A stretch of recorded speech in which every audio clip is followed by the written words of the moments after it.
Welcome to The Explainer. Today, we're diving into a revolution in online shopping that started in China and is now challenging how the entire world thinks about buying things. I mean, what if every single purchase you made was based on a recommendation from a friend and not some flashy ad? For the longest time, if you were talking about e-commerce in China, you were really just talking about two companies, the giants Alibaba and JD.com. Their traditional model seemed absolutely unbeatable. It was a classic two-horse race. And then, bam! Seemingly out of nowhere, these new challengers just burst onto the scene. And they weren't just growing. They were growing at a speed that was honestly unbelievable.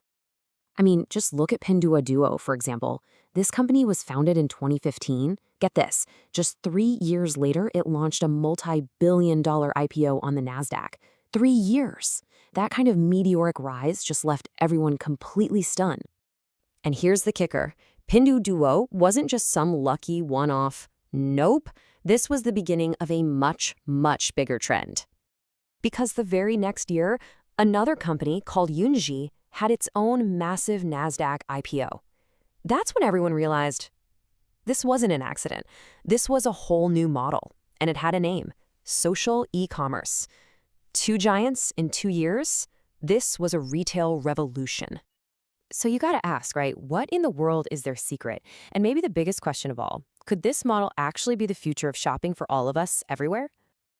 All right, to really get what's going on here, we have to rewind a bit. We've got to look at how people in China have shopped for generations. Because this isn't just about a cool new app. It's deeply rooted in culture. It all starts with this idea called referral purchasing. And it's pretty simple, really. It just means you're way more likely to buy something based on a recommendation from someone you actually know and trust, like a friend or family member, than you are from some random ad. So as the world moved online, this old habit found a new home. It exploded into this massive phenomenon called Weishang. We're talking millions of regular people becoming microsellers, using platforms like WeChat to sell products directly to their own social circles. They literally turned personal trust into a giant, decentralized sales force. Okay, so how did Pinduoduo and Yunji manage to turn this cultural habit into billion-dollar companies? Well, here's the genius part. They didn't try to invent some brand new behavior. They just built these incredible platforms that basically put the old one on steroids. Let's start with Pinduoduo. Their whole model is built around group buying. So a user finds a product they want, but to get that super low price, they can't buy it alone. They have to team up. They share a link with their friends on WeChat, and as more people join the group, the price drops for every single person. And this is what's known as a C2B model. That's consumer to business. And it totally flips the traditional model on its head. Think about it. The consumers themselves become the marketers. They are the ones sharing the deals and driving the sales. The company just provides the digital infrastructure to make it all happen. Now, Yunji uses a slightly different model called S2B2C. The easiest way to think about it is this. Yunji is the giant central supplier, that's the S.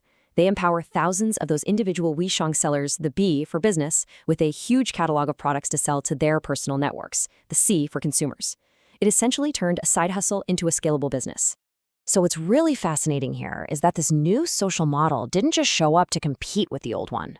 No, it carves out a completely new lane. It's like all of a sudden China had these two totally separate, parallel universes for e-commerce. Okay, so on one side, you've got your traditional path. That's Alibaba and JD. It grew out of big chain stores. It's all about driving traffic to a website, and it mostly targeted urban consumers. Then on the other side, you have this brand new social path. This is Pinduoduo and Yunji. It grew out of individual shops and the Weishang trend. Its currency is social trust, and it actually started by going after rural consumers first. Two completely different worlds. Okay, so this is where it gets really interesting for everyone outside of China. The big billion-dollar question is, does this new universe have borders? Can this model travel, or is it a uniquely Chinese phenomenon? And if you look at the numbers, one thing is crystal clear. This is not some small niche trend. Social e-commerce is relentlessly capturing a larger and larger slice of China's total online sales year after year. This signals a fundamental shift in how people shop. I think the founder of Pinduoduo had the absolute best way of describing it. He said their model is Costco plus Disneyland. And that just nails it, right? You get the unbeatable value of a warehouse club combined with the fun and social entertainment of a theme park. Shopping stops being a chore and becomes a shared activity. So this all leads to the big debate. On one hand, you could argue this is a uniquely Chinese phenomenon, that it's just so deeply rooted in local customs like referral purchasing that it couldn't work anywhere else. But on the other hand, maybe it taps into something totally universal, the desire we all have for community, for entertainment, and for trust when we're shopping. Honestly, the answer isn't clear yet. And that leaves us with a final thought to chew on. If this model did spread, what form would it take in your community? What would you and your friends team up to buy in a group deal?